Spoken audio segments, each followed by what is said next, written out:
think we will as soon as we have the feed under control, we will start. Okay. All right. Can I just start by saying that I'm overwhelmed by seeing this play? It was fantastic to see it. It was the first time I saw it again since in Oslo in 2010. Although it has been staged several times, most prominently in Turkey. Yeah. But here we are. We are going to talk a bit about Saladin, who he was, and why. Kind of the meta perspective. Why is it interesting to talk about him? I hope that will come through. We have with us Metkan, who's from Augusta, yep. Yeah, and Torvald, who's from Oslo. Correct. And myself, I'm from Bodø, which is far up north in Norway, so even further away from both here and from where Saladin lived. And I thought we'd start. I mean, the first time I heard the name Saladin was actually in 2008 when Torvald gave a speech at the House of Literature at the conference we were hosting, where he suggested that we should celebrate this guy Saladin. And I had never heard of him before, actually. So I wanted to start by asking the two of you, maybe you first, Torvald. When did you hear about Saladin for the first time? First of all, I must say to the audience that you can relax and you don't need to be shy that you didn't know so very much about this man. I heard about him for the first time in 1992, and that was after that I was meeting my Palestinian colleague who was the president of the Palestinian Writers' Union. I was at that time the president of the Norwegian Writers' Union. And I was so surprised and shocked that Isat Ghazavi, the Palestinian writer, a friend of Mahmoud Darwish, wasn't more upset against Israel and Israeli soldiers after they had shot his son in the schoolyard. That was the year before. And I asked him, where do you have this strength? At this time, Isat was very active in cooperation with the contact between Israeli and Palestinian writers, Amos Oz, David Grossman, Mahmoud Darwish, and so on. And then he told me that Torvald, my personal hero, is a person you probably never have heard of in your lifetime, and that's Saladin. Excuse me, Isat, what are you saying? I wonder if this was a cousin of Aladdin. And I must tell you that at this time I had studied philosophy and history at the university. And I had a master in history of ideas, and I hadn't heard about this man at all. And I thought I had read a lot, and then I was so surprised about that I hadn't heard about him. And why hadn't I heard about him? That was my first time. Yeah. Different to Richard Lionheart, right? Richard Lionheart was my childhood hero, and I had heard the same story about Richard the Lionheart till I was 45 years. Now I'm 62. But when I was 45, I thought that Richard the Lionheart was the man who took Jerusalem, that he beat Saladin in the war. And I believed that the way he was presented in Ivanhoe was the correct. And I have always thought that since Shakespeare never wrote a drama of him, the reason was that he was too perfect. And Shakespeare was a fantastic dramatist because he wants to show the different parts of a character. and I therefore understood that Richard was not interested.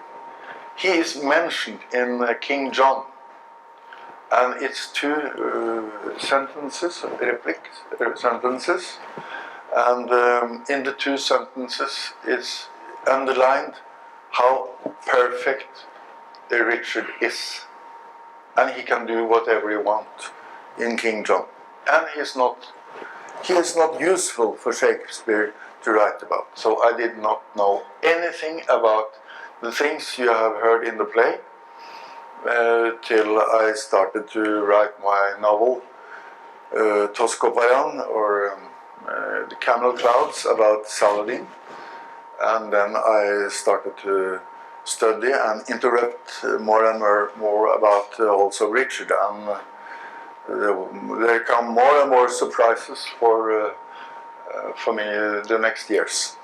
Yeah. So how about you, Malcolm? When did you first encounter Saladin?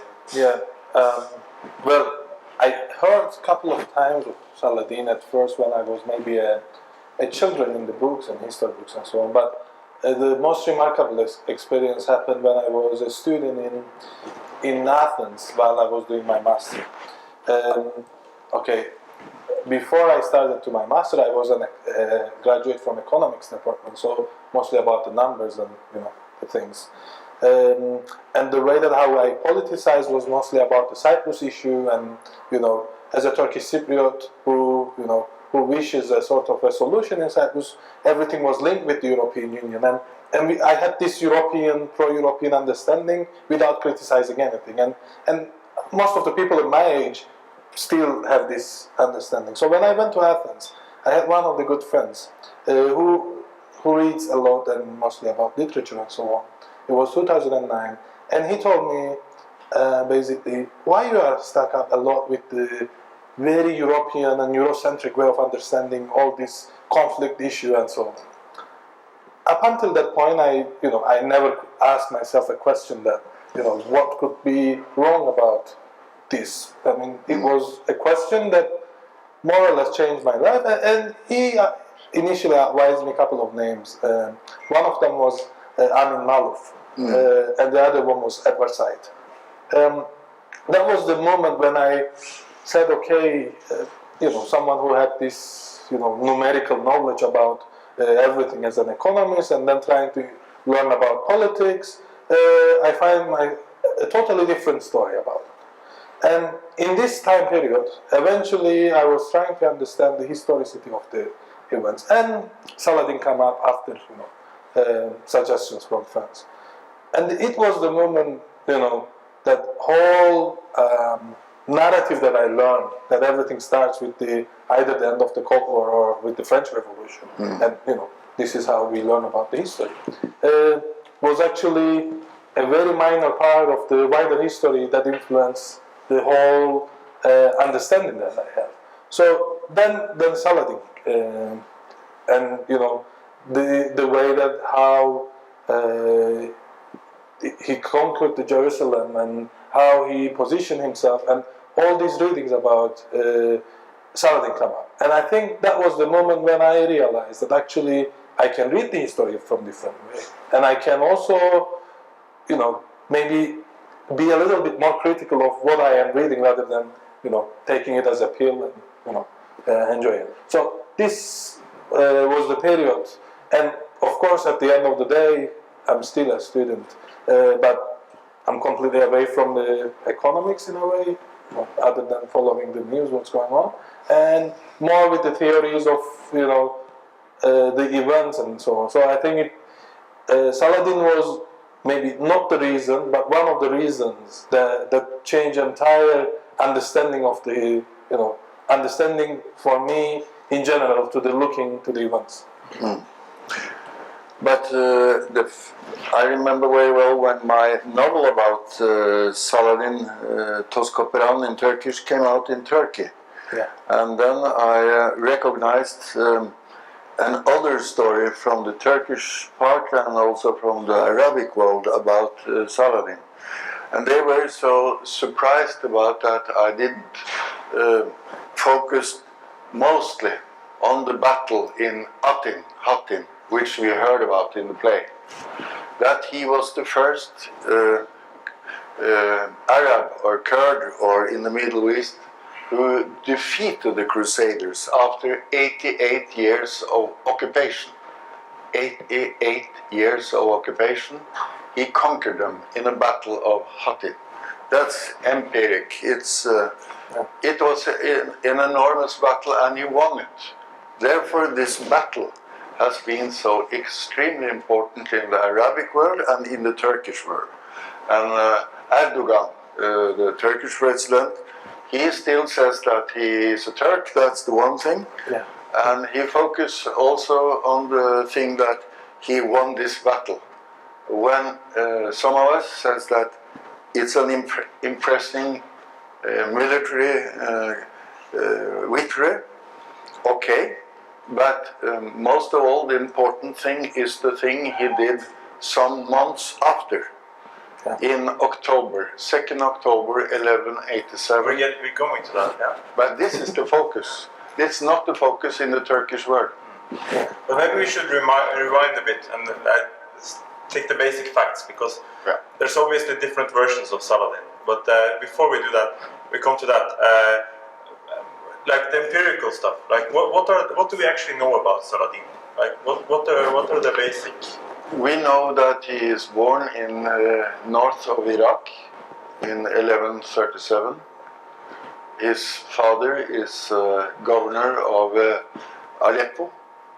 His uncle is a military leader, Shirkuh, as we heard about in the play, and that he was a man who was working on behalf. His uncle and his father tried to involve him as a soldier in the First and Second War on the Syrian side against Egypt. Syria was Sunni Muslims and Egypt was Shia. And still in Egypt today, it's not common to know this, but that's another story. Point one was that his uncle and father tried to ask him to be a soldier in the army, and he refused 2 times, in the First War and the Second War. He wanted to read poetry, and he wanted to read the Quran, and he was extremely interested in sports. He was a polo player. He played polo and was therefore extremely good in handling a horse. He had no experience using a sword or an arrow, but he was extremely good as this one. In the third war against Egypt, his father said that now you can't say no anymore, and he participated. And because he was so extremely good in horse riding, he accelerated, became an officer, and the third time they won the war against the Shias and took Egypt and Cairo. And under a banquet, in Cairo, he died.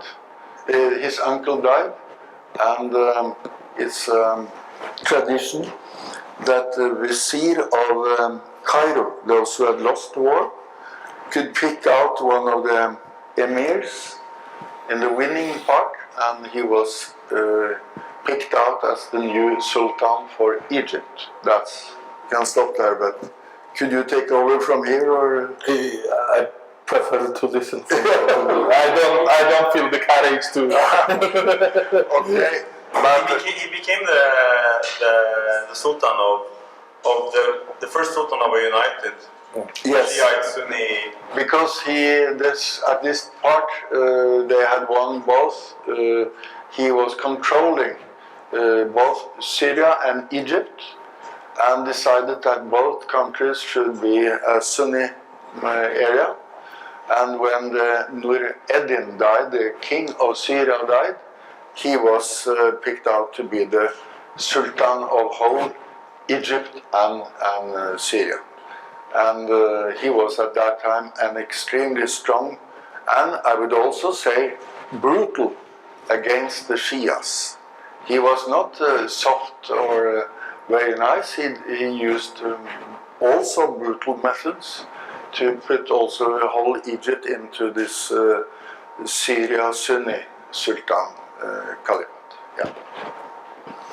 So this was the, and then it's very important for us, and maybe if you go further with the play, in one way we have to introduce for an audience that Saladin was a Kurd, he was an Arabic leader, he was a Sunni believer, he liked poetry and polo and all that, okay. He also liked wine, shocking news, but it's very important to remember that he was also at this time a very big hero among the Jews, because the Crusaders was not doing a crusade against only Muslims. It was also against the Jews, and this is totally forgotten in our world, especially in our Western world.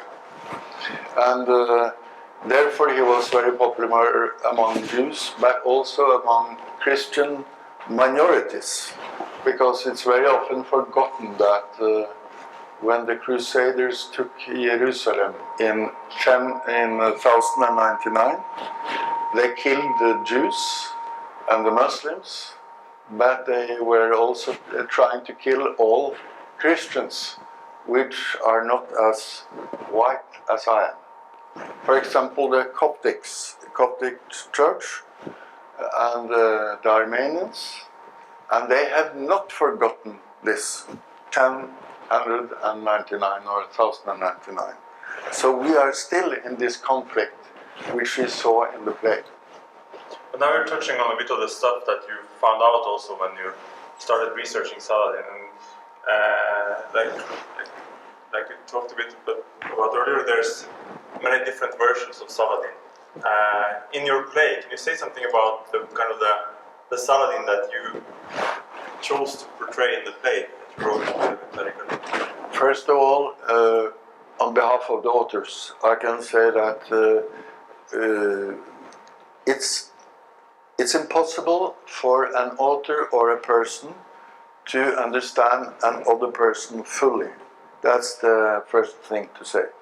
Second, I don't believe in heroes and devils among people at the earth. So both Richard and Saladin has a lot of characters in them. There are people in development, always. But I would say that Tariq and I have worked hard to try to present them as close as we think they have been. That's important. But we have, of course, used dramatic elements. For example, the main thing and the most important change from the reality is that the prison scene between Philip and Richard in the play we saw here is not the correct. It was the Duke of Leopold of Österreich who was the man who took him into prison. And they did exactly the same as Philip does here in the play. So this is historically correct. And the sum, 150,000 mark, is also correct. The way we present Saladin is a man who is a trained warrior. He is brutal also against Shias. It's mentioned in the play that he was not always nice against the Sufis. It's a very important point. And therefore he was also very unpopular in some milieus at his time. But it's a big change in his life. And that's why we wrote this play, and therefore he is interesting for us today. And that's what happens from after he has beaten the Crusaders in the Battle of Hattin in July 1187 till October 1187. He wins in Hattin. His main enemies in the battlefield are killed. He walks with his army, he walks most of the time from Hattin to Jerusalem, Al-Quds. And on this way, his army increases from 20,000 till 150,000. And inside Old Jerusalem, there are about 20 fanatics who will die in a battle with this big army outside. And it's outside these walls of Jerusalem he takes this decision that he will not take Jerusalem, because if there will start a war between this little fanatic army inside the walls and his army, which is very big, it will be nothing more again of Jerusalem. And all the holy places for Jews, Muslims and Christians will be totally destroyed, and he thinks that this will be a catastrophe, not only for those who believes in these religions, but all believers in the world. And his hope, which some of us will say is naive, is that he hoped that the Crusaders, the Christian world, the world in its whole, would stop, do things like this afterwards, and that this would increase situation where people would be more tolerant against each other. Okay. But so this was the reason for Amin Maalouf, Edward Said and Tariq and I to write about this extremely interesting person. But there have been a lot of other examples from the Christian world in the Middle Ages who wrote about this, but we have not heard about them for many hundred years. Listening to this tale of Saladin and thinking about you learned about Saladin in school. What surprised you, or how does it correspond? Anything that surprises you? Yeah, one of the things, in a way, the way that Saladin portrayed in a Turkish-speaking or Turkish-written literature is one of the most, what you said, is that he is a Turk. This is like still before this event, I was just checking some of the blogs and trying to see what is like the most contemporary thing, whether there's any change in the narrative. And still, when you see that, either there's a reference that he's like a great soldier, or he's a Turk, or he's a Turk who teach how to become a great soldier to the Arabs, in a way. So this narrative still very strong and still sustained, despite there are ways to understand it differently. The second thing that I think most interesting is the way that you narrated actually. When Saladin, but you narrated but you didn't mention. Also, he had a concern when he was getting into the Jerusalem, that if he allowed his army to get into the Jerusalem, he was quite sure that if all the army goes, the army will do probably exactly the same of what the Crusaders did. So slaughtering the people, raping the women, damaging to the individuals, and so on. So the idea of dignity, the value of the dignity is quite important. And I think the dignity was the main notion in Saladin's understanding. When you read it as a whole, as an individual, I think the value of the dignity and the way that how he positioned himself accordingly plays a huge role. And this is what we can learn from Saladin. There are many things that we can learn, but for me at least, the thing that I take home with me when I read Saladin was the value of the dignity. And when we look to it today again, that the Syria is even worse than it was 1,000 years ago. Egypt is, the same. And when we look all these, the thing that we lost in the Middle East is the dignity. If the people, the way that the community is living in the Middle East, the tribes or the nations living in the Middle East, the way that they approach, sort of shows us that value is missing, and as a result, it's entirely reactionary, and the reaction is entirely through the violence. And I think my answer for your question is this: that the most interesting thing is mostly our knowledge when we are ordinary people, we think that the idea that these notions of dignity and so on are very Western, coming from the Enlightenment and so on. But no, we are talking about entirely different story, and the values are there. So most people refer, when we talk about the dignity and human rights and so on, it goes to somewhere in the Universal Declaration of Human Rights. We think that these are the values that invented in 40s or something, but it is not. Actually, it's much more earlier than that. And I think this is what Saladin shows us, that it's been 1,000 years. It's the same value. We think that we are improving, and we became civilized and so on. But still, the missing element is the same. I think that was the thing that the most interesting thing for me. But and it's also very important to mention that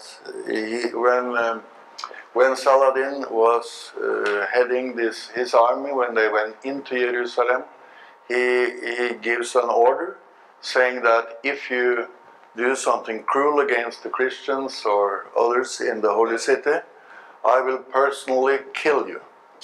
This was what he told his own officers. And he talks about this as an example. He thinks universal, in an absolutely global perspective for the future. And I think this is also something to learn about. But I will mention one thing which I find extremely interesting, and that I mentioned Ivanhoe, who has made the portrait of Richard. It's a novel by Walter Scott, right? Yeah, Sir Walter Scott's novel Ivanhoe, which gives the picture of Richard the Lionheart, and also about Saladin, which mostly people in the Western world are grown up with. As Richard as a hero who won in Jerusalem, and we mentioned Edward Said, Tariq and others, but it's very easy to forget that Sir Walter Scott wrote this novel in 1817, but he followed it up in 1825, a novel called Talisman. And there he has found the same resources as, or sources as many Middle Ages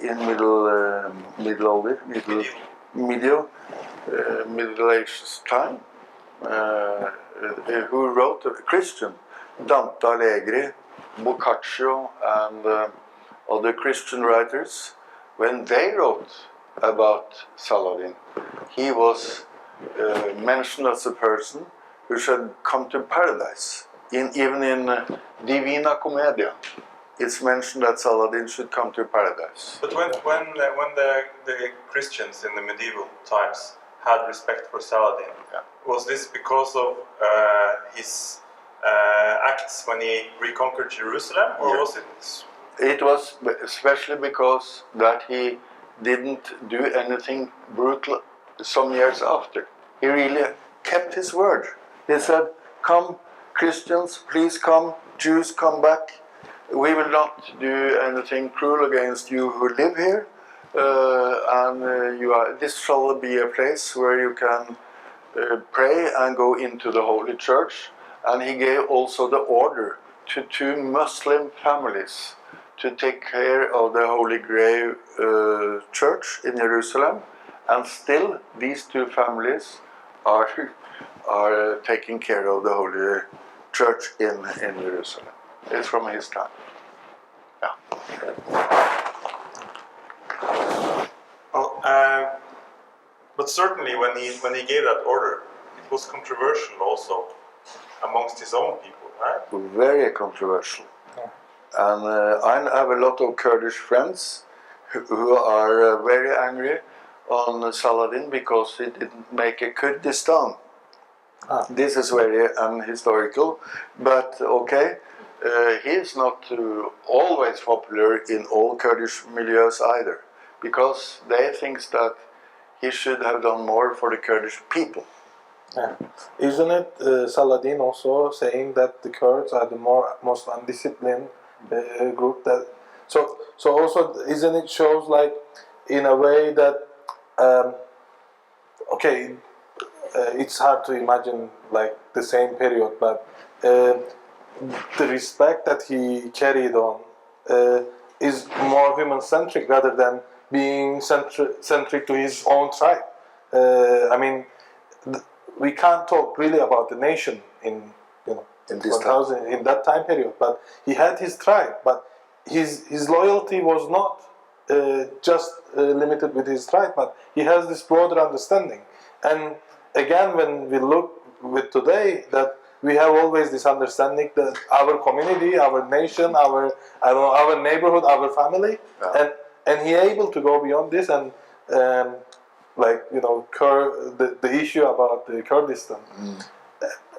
I mean, probably this was what was expected normally when you think about a growing empire, when a structure is growing. But this also shows an alternative way of ruling that is not very similar to the rest of the examples. Correct. Agree. We used after we founded the Saladin Days in Oslo, based on Torvar's initiative, we've used the Saladin Days for various purposes of discussing these issues, taking his example of what he did in Jerusalem as a starting point, posing the question: what if we think differently?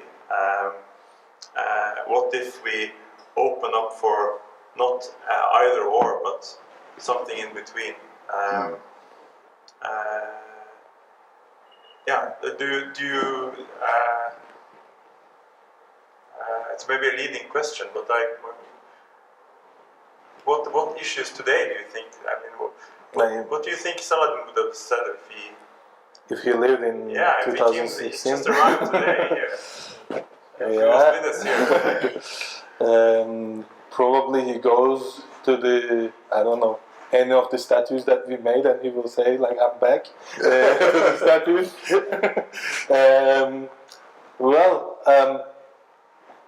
I think the understanding that he poses, and if we modify it for today, doesn't matter where and which geography we talk, because now we are living in the period that probably one of the, let's say, interesting times, that we have a lot of refugees and Europe is trying to defend its borders against refugees. We have a lot of immigrants economically and so on in a very deprived conditions, and the structures are continuing to keep them in that same deprived condition. We have national conflicts and wars and terrorism, and then the concerns of the terrorism is just making more oppression to the people rather than attempting to solve the problem in a way. So in all these, I think Saladin can give us to reinterpret how to approach to the people in a more inclusionary way. The way that he can help us, I think, is more how we can recreate our universal values. I think this is where we can move on, because at the moment, one way or another, the universal values that has been formed due to the various social conditions became a sort of a voice of the hegemonic power, but not the voice of the people, that they can feel themselves as part of wider community. So, from my understanding, this is what Saladin can give. He may allow us to reinterpret the universal values again. That's how I see it. Could I interject? Yes, I would. Sorry, I don't know whether it was just a discussion between the two of you. It's very interesting. I want to go back to the play or the reading. Please use the microphone because we are recording. Sorry? It's being recorded, so I'm sorry? we are recording the. That's okay, she can hold it. It's okay, it's not a problem. I don't want to hold it. One of the issues I think that's quite fascinating going back to the play is that as three men sitting there, there are two characters which were two women and very important in the lives of Richard and also in the life of Saladin. And I just want to, you haven't mentioned you talked about him as a warrior at the gates of Jerusalem, what values, etc. So does the introduction of the women characters, what were you trying to say in how sort of impringe or developed his own character in the way that the man that was created at the end, or the man that he created of himself in that sense? What were the influences of women, in particular in terms of politics of the time, but also in terms of his character and the way that he approached his philosophy of life? First of all, Camilla has a very active role in this play. Saladin's wife. She is very active in forming Saladin. They have real discussions, important discussions, and she has a big influence on Saladin. She's not absolutely not the person who always stands for so-called traditional values, female values. She is tough and active, and in the relation between Eleonora and Richard, it's no doubt that the most important person in Richard Lionheart's life is Eleonora of Aquitaine. And the scenes we saw now was mostly describing her as a warrior. She was an extremely active warrior herself. She was married to Louis of France, fighting with a sword in the Second Crusade, and she learned Richard the Lionheart all things of how to fight. She learned him to swim, to ride with a horse, to fight in all ways with sword. But at the same time, she is also the mother of two daughters she had with the French king. One of them is Marie de Champagne, who is known as the first novelist in French literature. So Eleonora is both extremely tough woman. She is a Christian believer, a fundamentalist, if we shall use nowadays word, but at the same time she is very important for the poetry history and the novel art. So she is also, like all of us, split persons. We have many characters in one person. So for many in the audience, which have seen the play and all, both in Turkey and Norway, they have been surprised about how important female characters has been in this play, and how important they have been for these two antagonists, Richard and Saladin. I think just to add what I know just a little, but about the Camilla, Camilla, that was how it was said in Turkish as well, and she represents a woman that is decisive. She wasn't eager to be together with Saladin as well, and probably she was the one who was the most opposed to Saladin's power. So I think, at least how I understand from Tariq Ali's The Book of Saladin, the way that he narrated Camilla shows us a very different figure in comparison to the rest of the women in his harem, basically, because she was trying to speak about the politics. She was trying to talk about the philosophy. She played music. So these characters, I think, makes well, first of all, gives us a different understanding of women of that period. But also, it is important to see the interaction between Saladin and Camilla, because this interaction may have an impact also on the decisions of the Saladin, and I think they were. This is very important. I remember very well when the regisseur in Norway, the director was working with the actors in Norway. We had a fantastic casting of actors, and the director Stein Winge asked me to give lectures for the female actors about how important these two characters were in both England, France, Eleonora, and Camilla character, and if they could have existed like we have written, but described them.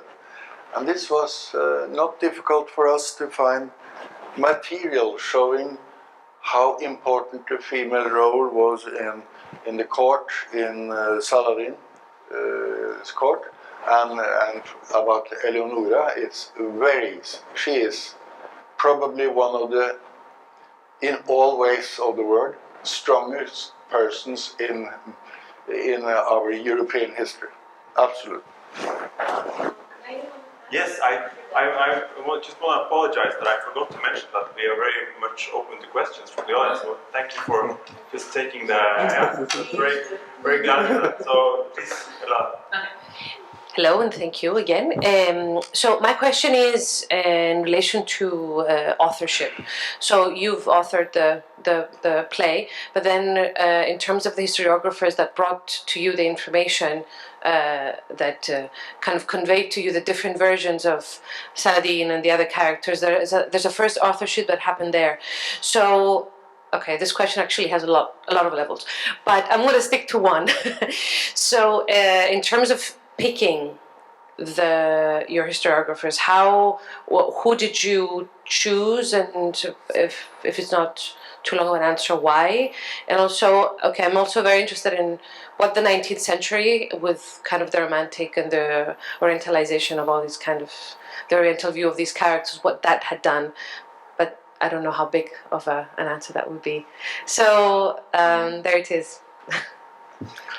I would try to say something about this because we were in an extremely privileged situation. We were two writers with two backgrounds from two countries.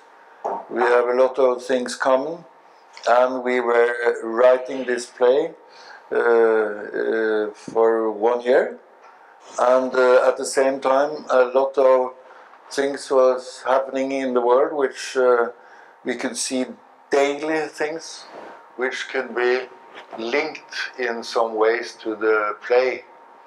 The war between the Muslim world, the Christian world, the Jew world, and how important Jerusalem is, and how hopeless for the world it is when one religion tries to have the total control of the holy city for these religions. But for us, we picked out these characters because we think that Saladin, Camilla, Eleonora, Richard and Philip, and of course the man who really defines the world for many hundred years, also Cyprus history, is the Pope. Not one single Pope, not George VIII, which is in this play, but the popes for 200 years. They say the same. You have to kill as many unbelievers as possible. The more you kill, the faster you come to heaven. It could be easy, but it was the Pope for 200 years. Of course, this has enormously results for the world we are living in now. We live still under the Crusaders, period. And so this situation, fundamentalist against fundamentalist, is very complicated situation. And I will answer on another thing when we talked about that Saladin is so important for the universal understanding of human rights. I would also say that we want to write this play because we want to describe how extremely difficult it is to have an attitude for dialogue, and that attitude is probably the most complicated in our world. To say, I and you are enemies, but we have to start a dialogue.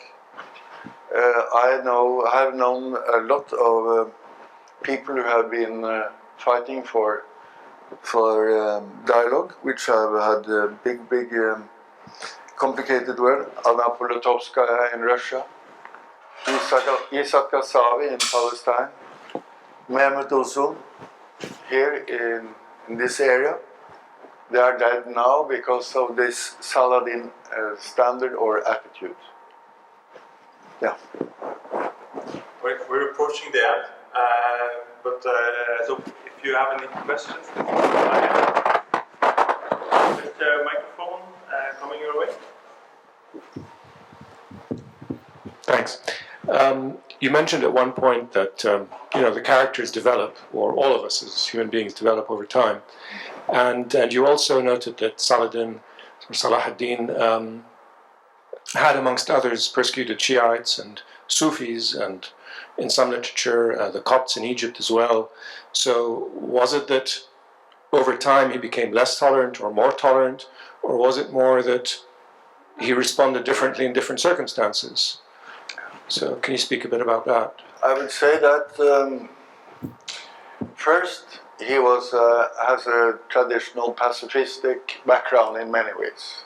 Then he is involved into war, and he is successful as an officer and a sultan, and he is an emperor, and in many ways a warlord. And he seeks revenge, and he fulfills his revenge.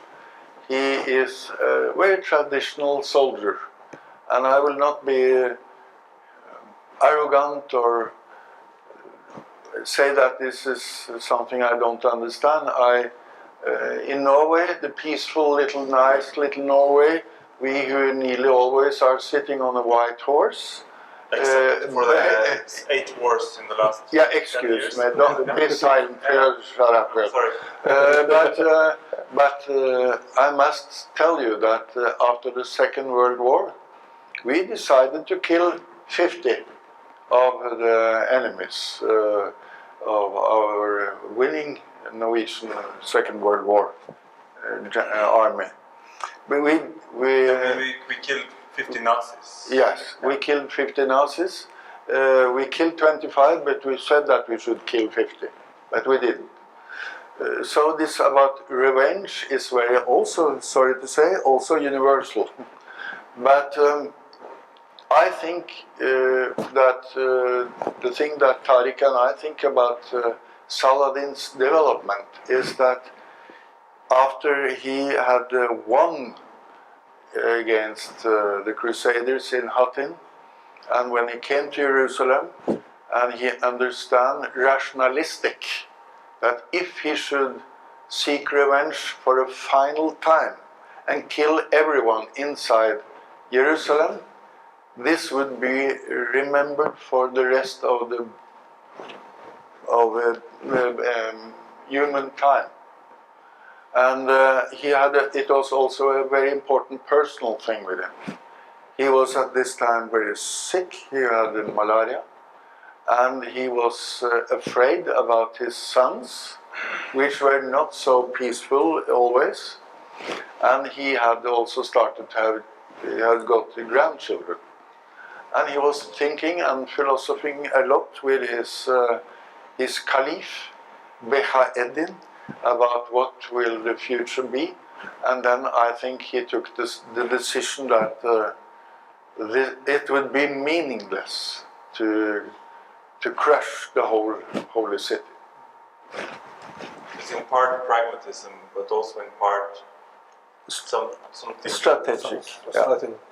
And do you think maybe it could be a question also, because Saladin had the other two characters that influenced him, Nureddin and Shadi. Yeah. Do you think Nureddin and Shadi has, I mean...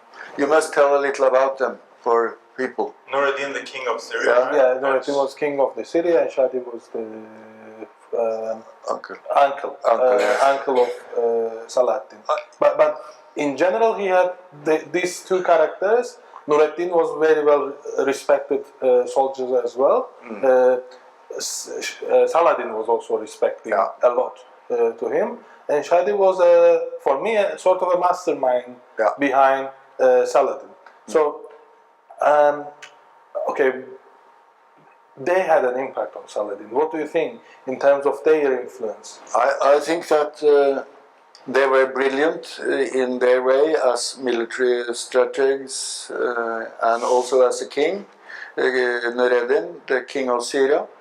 But I think this was absolutely a genuine thing which no other had done at this time. And I think that he also was tired in many ways. And I think that mostly this would be meaningless for him to destroy Jerusalem. And I think he hoped that this would be some results afterwards.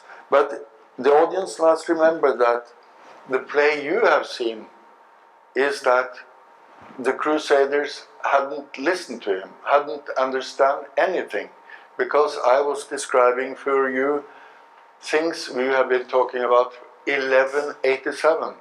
The play is about from 1192. So Saladin wasn't right. The Crusader hadn't understand nearly nothing. But there was one positive thing, and that was some parts of the Christian world and the Jews at that time, and also, of course, some of the Muslims, the biggest part of them at that time, supported him, but not the Crusaders, and absolutely not the Pope. Because the Pope said that this was the most bad thing which could happen, that Saladin has won back Jerusalem and opened Jerusalem for the unbelievers.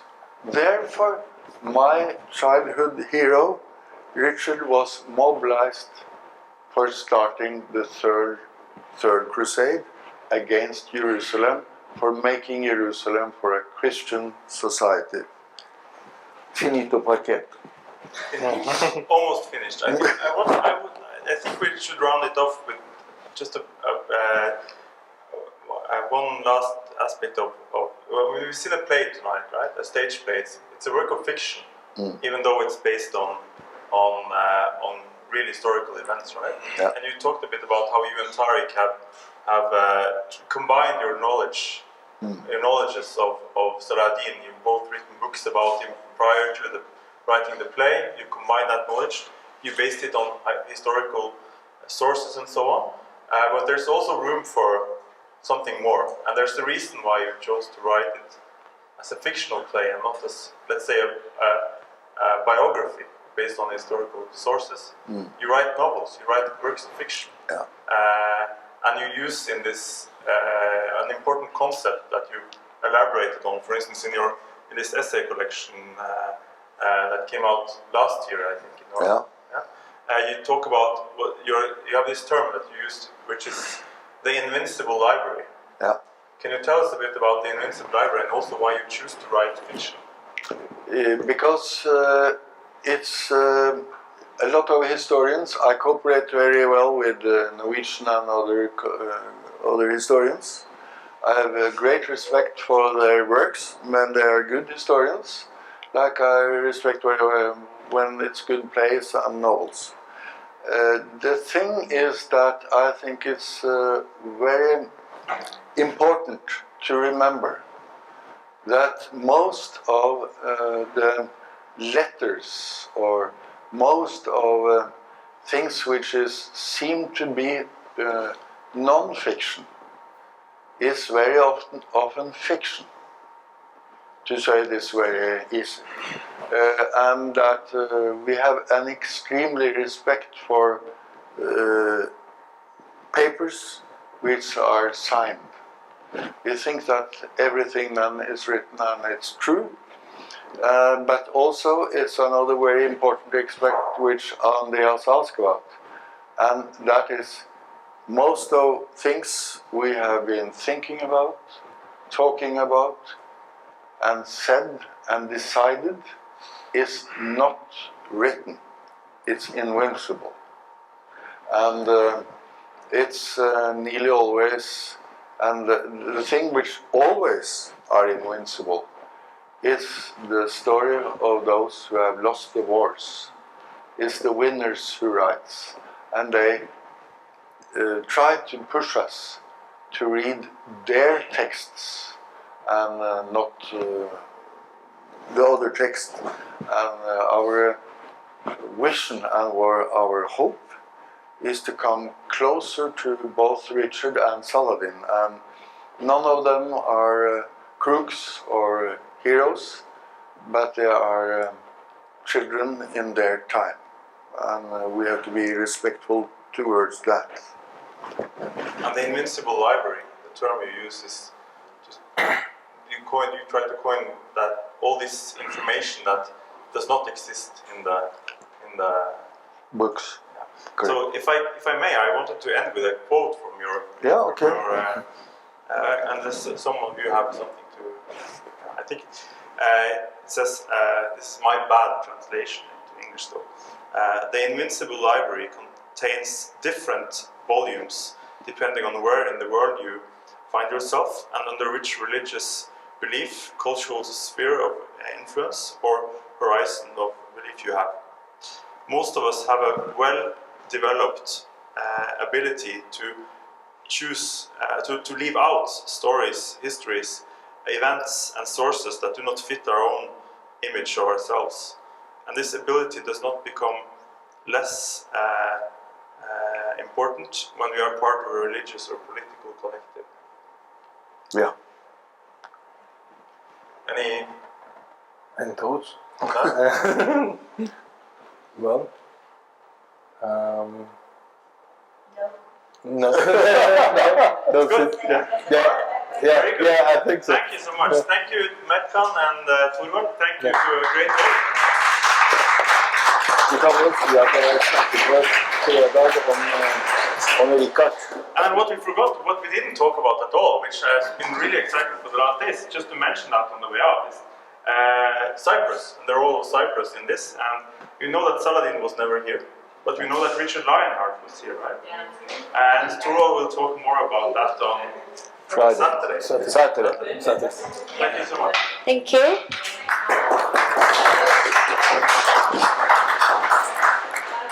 Actually, you just threw me the ball about what I was about to say, which is excellent coincidence. I'm sure this discussion raised many questions for all of us. Apart from, I must say, I feel much better knowing that many people didn't know who Saladin is, because I myself had no clue until 2 months ago. And honestly, and then another question that popped into my head was how many historical figures out there that have been underestimated or are being underestimated every day, and how many are there who are misrepresented every day in our schools, in our educational system, which we are taught to trust. And receiving the ball on Cyprus, I had 2 incidents rolling in my head, reminding me how relevant Saladin in fact is in Cyprus. The first one is a film I happened to watch 2 days ago on TV, which it was on the Crusades. And when Saladin takes over Jerusalem, one of the Frankish, to use the terminology used in the play, officers turns to the other and said, "What are you doing now? Are you going back to France?" And he turns around and said, "No, I will just go to Cyprus." That's one. And the other one is a friend of mine, a teenage friend of mine, I was reminded of listening all about Aleppo, Damascus, and Jerusalem. About a year ago, I happened to come across a small migrant refugee from Syria here in Nicosia, a few quarters down the street. And he was very upset, like about his legal situation, about him missing home, missing his friends. And he said, "You know what? I can't stand this anymore. I will swim back to Syria if I have to." And that was like a striking resemblance of how near Cyprus Syria is, and how we tend to forget that, being safe in each one of us in its own part of Cyprus. Well, thank you for staying with us tonight until the end. We do hope to see you tomorrow and on Saturday. A small overview of the program. Tomorrow we start at 7 o'clock with a panel discussion on identity as a double-edged sword. This will take place here at the Home for Cooperation. Participants are Umut Bozkurt, Stavros Karayanni, Yael Navarro and Nikos Filippou, and the discussion will be chaired by Nicoletta Dimitriou with comments from Mr. Torvaldstin. Then at 8:30 there will be a film screening of the Turkish film On the Way to School. And it's a documentary of 1 year of the life of a Turkish teacher who finds himself in a remote Kurdish village, questioning his own identity, being within his own country, but in an area where his own students don't really speak the language. Then, on Saturday, we will welcome you early in the morning at 10 o'clock with a breakfast talk with Torvaldstin on the play Shakespeare Never Wrote. And at 7 o'clock in the afternoon, there will be a Skype connection to London, and Mr. Tariq Ali, who, as you have heard, did not make it to Cyprus due to personal reasons. And he will discuss the question whether are the Crusades over. At 8:30, we have the honor to have a very young group of people playing music for us. It's a band of students called the Deindar, and they will actually sing to us in a number of languages that are spoken in this region of the world, and we really hope you will enjoy that. Thank you for tonight, and thank you for your attention. Bravo.